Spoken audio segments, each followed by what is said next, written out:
بسم الله والصلاة والسلام على رسول الله. اللهم صل وسلم وبارك على سيدنا محمد وعلى آله وصحبه أجمعين. ازيكم يا حبايبي؟ عاملين ايه النهارده؟ يا رب تكونوا بخير. كل متابعيني كل سنة وانتم طيبين. طبعا عدينا في أواخر عدينا نص رمضان اهو. كل سنة وانتم طيبين وعودا عليكم الأيام بخير. طبعا أحمد بيفضي عربية السباخ بتاعت ناس جيراننا، جايبين السباخ، قعدوا بتاع يومين ولا 3 مشالوش السباخ، طلعوه من الزريبة، فجابوا العربية وحملناه مرة واحدة عليها. ودلوقتي بقى هنحصد حبة في الفول. كل سنة وانتم طيبين. الفول الأيام بتعدي تجري. الفول اللي انحصد اهوت، وهنزرع الدراوية والبرسيم جرب يمشي اهو. كل سنة وانتم طيبين وعودا عليكم الأيام بخير. متابعيني داخل مصر وخارج مصر، كل البلاد العربية وغير عربية، يا رب دايما بخير. يلا يام. طبعا الولاد جابوا السباخ واحمد هيطلع العربيه. براحتك ياما، سمي الله سمي الله، ربنا يسترها معاكم يا رب.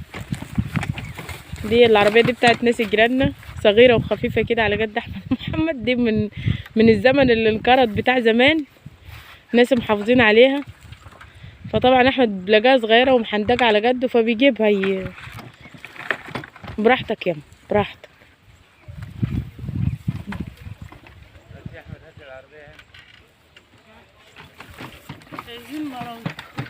ها؟ طب يلا سايقين براويط. هاي ما هي شبه البراويط. لا فتحي واقف عايز العربية.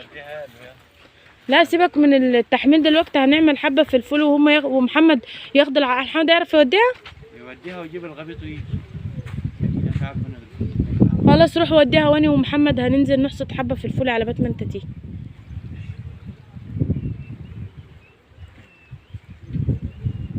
يلا الله يديكم العافية ويعينكم يا رب. هلا حصيدت الفول بالليل يا ولاد. احنا طبعا في الفول مش بنحصد في النهار. ديك النهار حسام اجى اخويا حصدنا في الليل، دنا من بعد العشاء لما تاني يوم الصبح. دير المية يلا يا حمد على تربية البرسيم الاولانية عشان يلا يا بنت نفتح لك. هات المفتاح البواب. المفتاح المية دي في مية عالية تعدي تخش تسقي. لا والله. سموا الله يا صالح الحال، اصلح لنا حالنا ويسر لنا امورنا. جامده عليك. طب استنى هما يعملوها. بسم الله والصلاه والسلام على رسول الله. يا رب يا صالح الحال اصلح لنا حالنا ويسر لنا امورنا. في حبل مدلدل في الميه دي ولا ايه يا محمد؟ العنبه بتاعتنا بسم الله ما شاء الله طلعت الورق بتاعها اهو. والبشمله احنا كل يوم بننقي منها شويه، واحمد واخد الحماره وماشي. تعمل ايه؟ بنضف العربيه لاصحابها.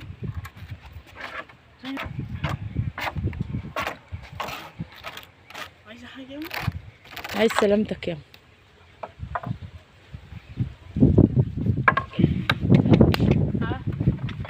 يلا سلام. الله يسترها معاك. براحتك وانت ماشي، وهات الغبيط معاك من الدار. الله يسترها معاك. جبت المناجل معاك؟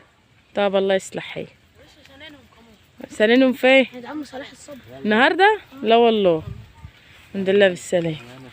يلا يا حمو شيل الجردل دوت تحت الشجره.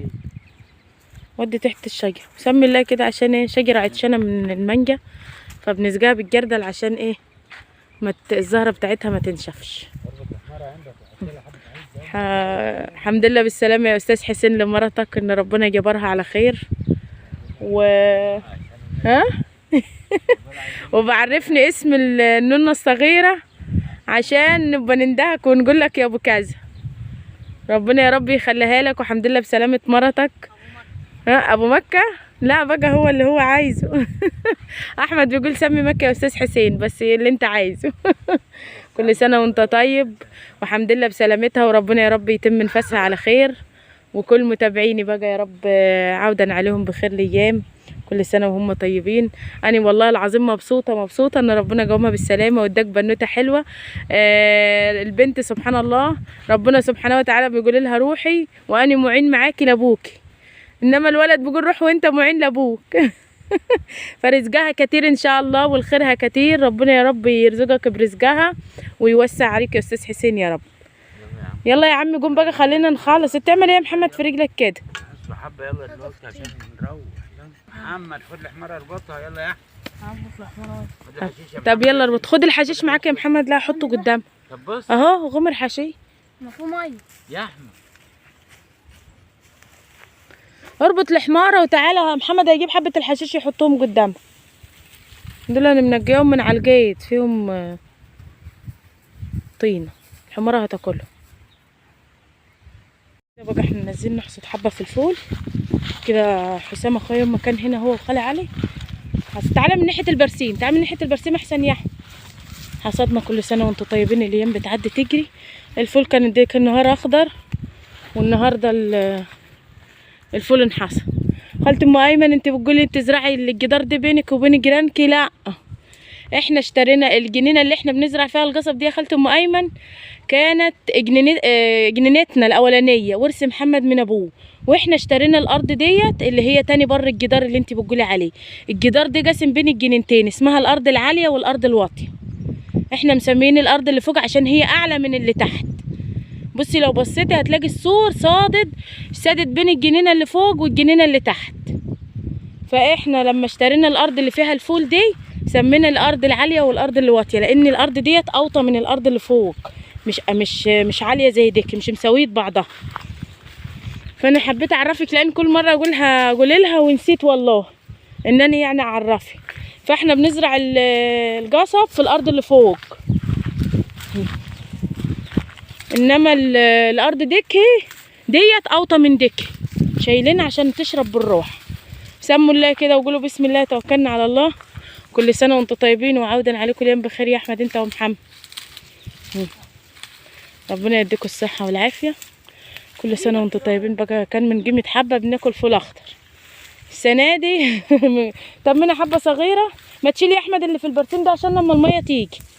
شيل دول انجلهم في الارض عشان الميه هتيجي في البرسيم يا ماما ما تعملش فيه حاجه. شيل دول الاول بالروح. ايوه انجل بقى ده هم الحبه اللي هم دول بالروح. لا اعدل الكوم. ايوه ساوي كده. ايوه كده بحيث لما شيل عشان المي لو بلت الجرون غلط عليه يا ماما. ايوه كده انجل بالروح. انجل برضو اللي على الريشه اللي غدا دي. في حبه في قلب البرسيم اهو. اعدل يا ما عشان لو انت كده نعكشت الكوم كله يا ماكش. مالك بهدلت ليه كده؟ لم الكوم غامر واحد كده. ايوه انجله كده. لا خلفنته. ايوه كده. ايوه يما كده. بسم الله عليه. شيل الحبه دوكهم بالراحه عشان ما ينهريش. الفول بالذات بيتحسس عليه عشان الهريان يا ماما.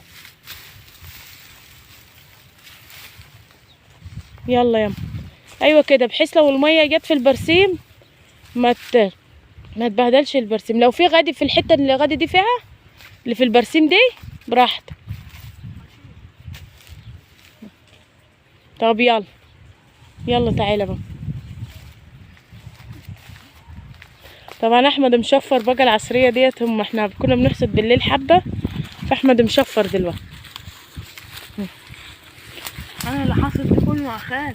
ماشي يابا يا حبل الله يا رب. احنا قلنا حاجه. احنا بنحصد بدري على الندى لان ما بنحصد على الندى بيبقى طري. الندى نازل عليه مطريه مخليه لين للحصيده. خلوا الحساحيس يجي الساعه 12 بالليل. او الحساحيس يجي بعد التراويح. قال لا هنمشي نحصد دلوقتي. يا ابني هنحصد وقت ايه؟ قال لا ده الحصيده دلوقتي احلى من الصبح. جينا هنا جبنا معانا كشاف. جبنا الكشاف بقى والقمر كان طالع. كان بسم الله ما شاء الله مخلي الارض ايه. بس طبعا التصوير ما كانش هينفع يبقى بالليل يعني مش عارفين نصور لكم بالليل. وخالي حسام وخالي علي اما الفجر قد شغالين لعيد ما الفجر قد. روحنا استحملنا جينا الساعه 6 الصبح كنت بص انا بصلي. اه الله يديك العافيه. بقى هساعد احمد شويه.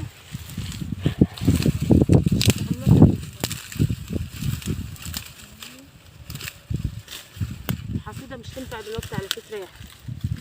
الندى مش نازل عليه والعود بيحرفص. عود ناشف. ناشف وهنزل من اول ما الندى بيطلع على الندى بننزل الجر بيبقى مدبل العود. الندى بيبقى مدبل العود.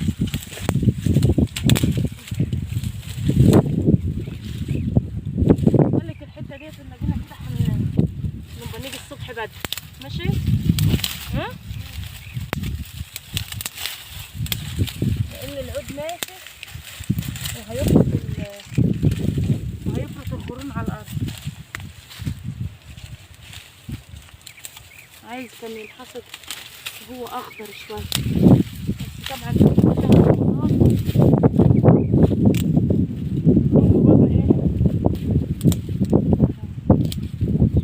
كله نوم وسهر في الليل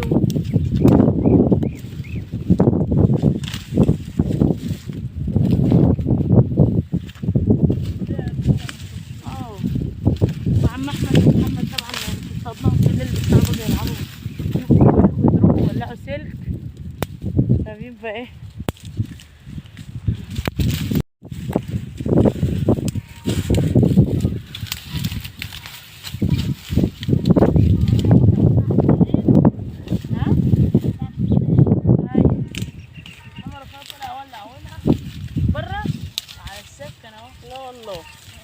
وقاعد عندها محمد جابوه عشان نشتغل معاهم 5 دقايق قعدوا وراح نايم على السكه بره 5 دقايق اخذت فم ولا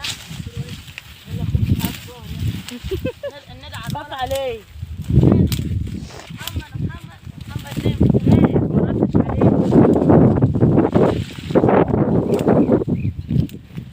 يا صالح الحال صالح حالنا ويسر لنا يا رب العالمين.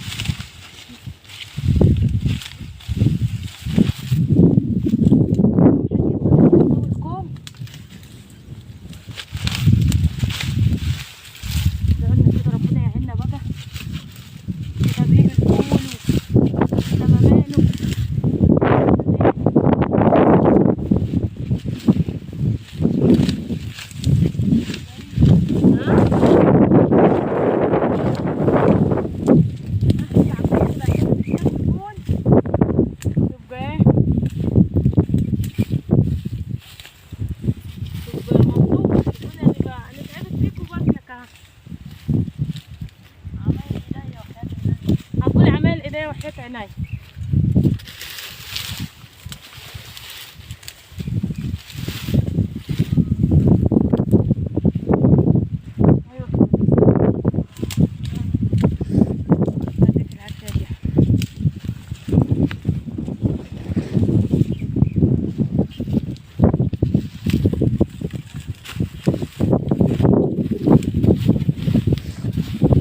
حتى هوا دلوقتي الدنيا برضه هوا يعني تراوة بس العود الفوق ناشف احنا بنمشي حبة على قد ما نقدر يعني بس الحصيلة بتبقى الصبح بدري او في الليل بيكون نزل علينا ده احسن من كده. بس حبينا نوريكم يعني واحنا بنحصد في الفول عشان ايه نكون يعني عرفنا بقى يومين كمان هنوريهم واحنا بندرس خش تحت الشجرة دي عشان نجيب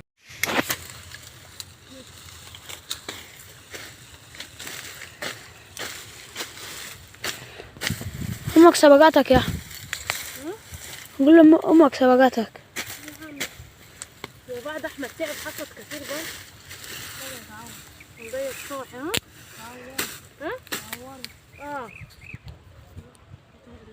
بتاع زحف على عود الفول يما عمل ايه يعني. طب هات تعالى شوف شرموف تعالى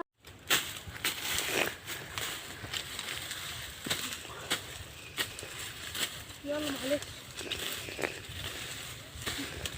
احنا طبعا المنجل زحف على ايده اول ايده بسيط يلا الحمد لله.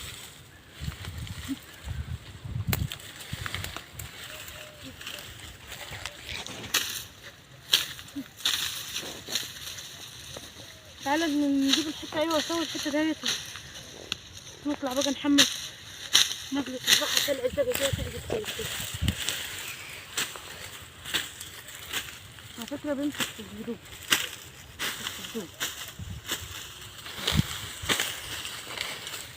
خلي ايدك فوق يا احمد زي ما انا بعمل كده يا ماما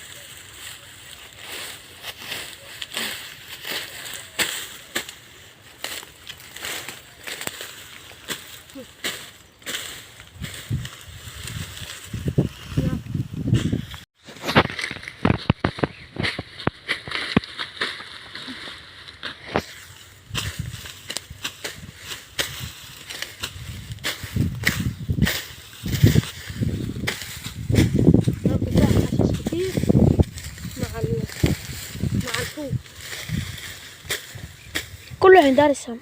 يلا هندرس في قلب يلا يلا.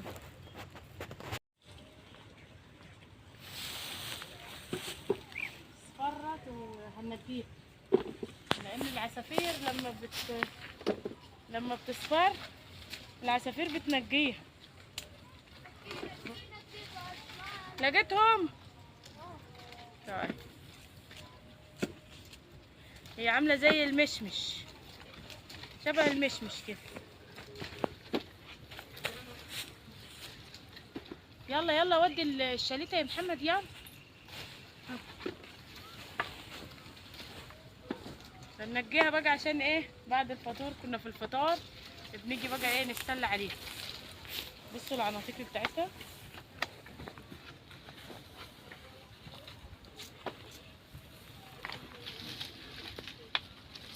انا عايزه اعدي. بصوا العصافير لما بتستوي العصفوره بتهبشها من ناحيه تاكلها.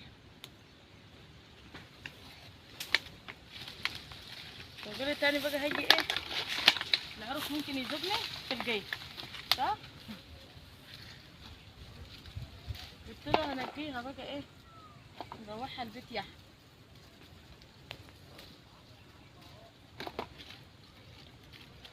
عيال اختي بيموتوا فيها، لو عرفوا طريقها لو يجي بقى يوم العزومه. بس ما صورناش احنا، انا عملت عزومه لجماعتنا بس ما صورتش. النور كان قاطع طول اليوم. طبعا انا كنت لوحدي انا والاء ايه في الدروس، ف ما عرفتش اصور. النور اجى لاخر النهار ساعه الفطور.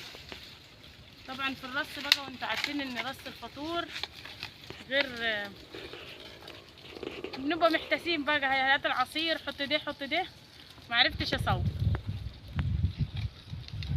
انما يوم ام مروه صورنا ليه، كانت الاء معايا وكانت تاني وامي وام مروه، فطبعا صورنا عزومه ام مروه. في اصفر قصدك كده يا احمد؟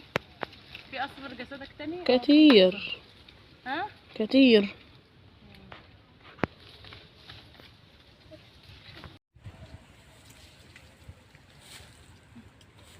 كده نجيب بقى البشمله والعنب. اللهم صل على النبي، بسم الله ما شاء الله. طلعت الورق الصغير، ربنا يختم لها بالخير ويصلح لها الحال. يلا في كمان في دي احنا حبه هم نجيهم وبعدين واحده وقعت مني. يلا يلا يا ابو احمد قوم يلا. الله يديك العافيه يا احمد.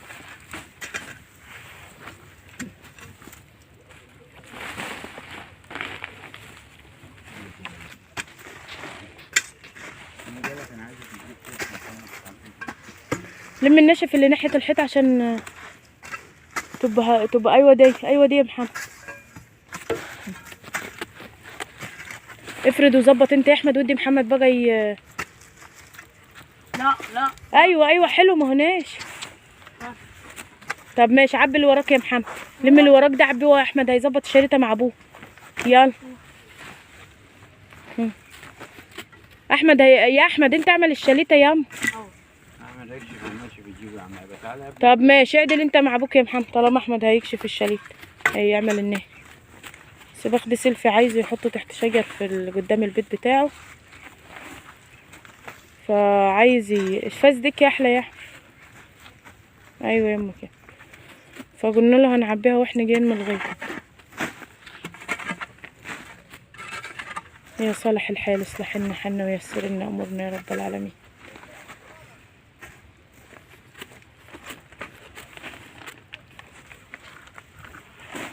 هات من الغاية. ايوه ده اهو قدامك. ايوه اهو. ايوه دي. لا دي هتلاقيه مش ناشف. اللي النحيد ده هم ناشفين وحلوين. ده هو عايز السباخ اللي سيدك كان مظبطه دي يا احمد. والله هو ده حلو. ماشي صح ولا ايه؟ طيب بس يا محمد سيب ده اخر. صدقوني اللي ملموم اللي ابويا كان لمه ده هو احلى. هو بقى عايز ده. طيب ماشي خلاص. شال القرآن جرب يفتح ونروح عشان ندخل البهاي. ماشي ماشي. ايوه الحبه اللي انت بتجيبهم دول حلوين يا احمد.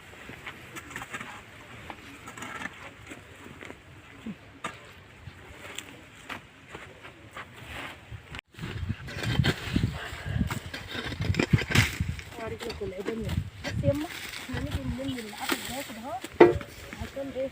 عشان ما يجيش في البتاع.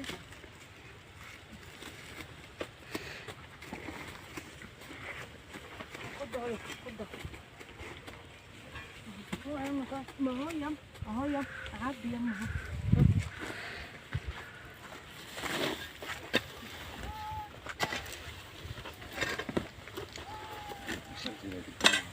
ما هو اللي قدام بس المير. ايه يلا بسرعة بسرعة.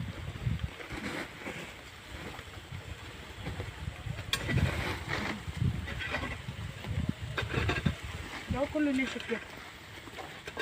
هعديه. ايوه انا بجيبهولك اهو. ها؟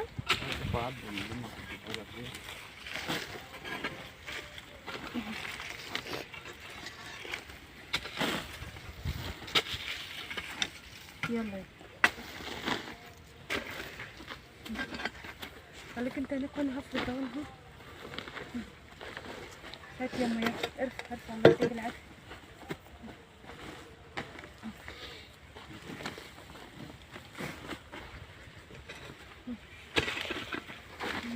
شيل العود اللي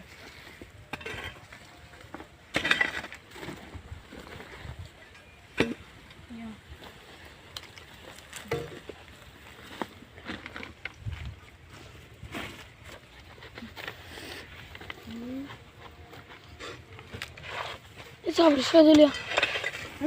بقول له اسحب الشوية دول. هاي.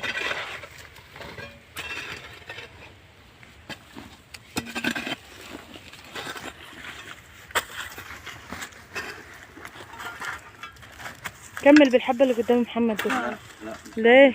شفت انا نازله ناشفه نازله. خليهم الأوضة. طب ماشي يلا هناخدهم معانا. مش تحت ناشف دي يا أحمد، مبلول أكتر يا حمود. والله مبلول. هات منطق من الحرف من نوت على احمد يلا. خد ده هم اسمع كلامي دول أحسن. والله ده هم تسبخ معطن وحلو يا وليه. طب ماشي بس يا أحمد كده مش هيقولك جبت فيه طري يا أحمد. من الحرف اللي على الارض يا احمد كله حشيش ده. عارف لو لميت الحبة تحت رجلين الحمارة ده هم أحسن.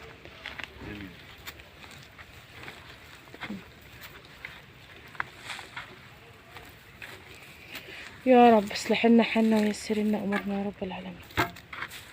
ايوه ده هو ده حلو ده شين يما. يلا كفايه عشان ما يبقاش تقيل على الحماره يما. يلا بس كفايه يلا.